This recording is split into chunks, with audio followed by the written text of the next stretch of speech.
कधी-कधी एखादी घटना अशी असते, ती ऐकताना अंगावर शहारे येतात, मन सुन्न होते आणि एकच प्रश्न डोक्यात सतत घुमत राहतो. माणुसकी इतकी खाली जाऊ शकते का? अहिल्यानगर जिल्ह्यातील पारनेर तालुक्यातील ढवळपुरी येथे उघडकीस आलेली ही घटना नेमकी अशीच आहे. वारकरी परंपरेचा संदेश देणाऱ्या, समाजाला सदाचार आणि भक्तीची शिकवण देणाऱ्या एका व्यक्तीने केलेल्या अमानुष कृत्यामुळे संपूर्ण जिल्हा संतप्त झाला आहे. ढवळपुरी येथील श्री दुर्गादेवी वारकरी शिक्षण संस्थेचे अध्यक्ष आणि कीर्तनकार म्हणून ओळख असलेले यशवंत एकनाथ थोरात उर्फ अण्णासाहेब गुंजाळ यांच्यावर एका अल्पवयीन मुलीवर दीर्घकाळ अत्याचार केल्याचा गंभीर आरोप झाला आहे. या घटनेतील सर्वात धक्कादायक बाब म्हणजे हा अत्याचार एक दोन मुलं दिवसाचा नसून तब्बल 5 वर्ष सुरू होता असं समोर आलं आहे. पीडित मुलगी सध्या 17 वर्षाची असून हा प्रकार सुरू झाला तेव्हा ती केवळ 8वी इयत्तेत शिक्षण घेत होती. आरोपी यशवंत थोरात हा पीडित मुलीच्या घराशेजारीत राहत असल्यामुळे दोन्ही कुटुंबामध्ये जवळीक आणि विश्वासाचा संबंध होते.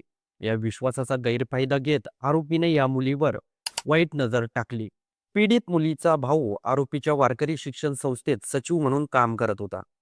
कुटुंबियाचा त्यांच्यावर पूर्ण विश्वास होता. मात्र याच विश्वासाचा आधार घेत आरोपीने 2021 पासून या मुलीचा छळ सुरू केला.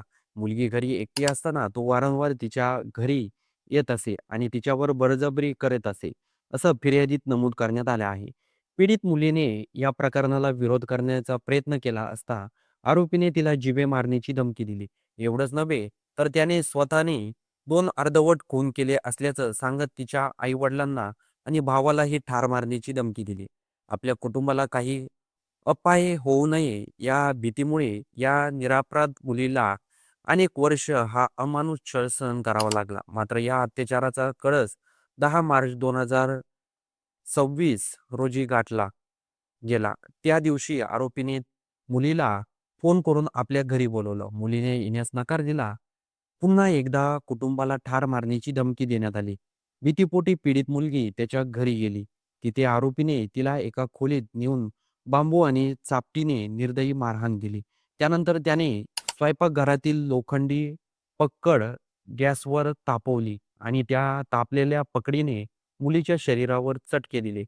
या क्रूर मारहाणीमुळे मुलीची शारीरिक अवस्था अत्यंत गंभीर झाली. तिला चालणे देखील कठीण झाले होते.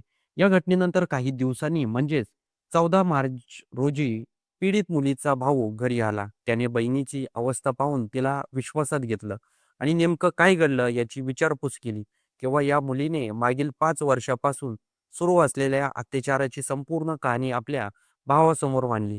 ही बाब समजताच कुटुंबियांनी तात्काळ पारनेर पोलीस ठाण्यात धाव घेतली आणि आरोपी विरुद्ध तक्रार दाखल केली. पारनेर पोलिसांनी या प्रकरणाची गांभीर्याने दखल घेत आरोपी यशवंत एकनाथ थोरात यांच्या विरुद्ध भारतीय न्याय संहिता तसेच बालकवरील लैंगिक अत्याचार प्रतिबंधक कायद्याअंतर्गत विविध गंभीर कलमान्वये गुन्हा दाखल केला.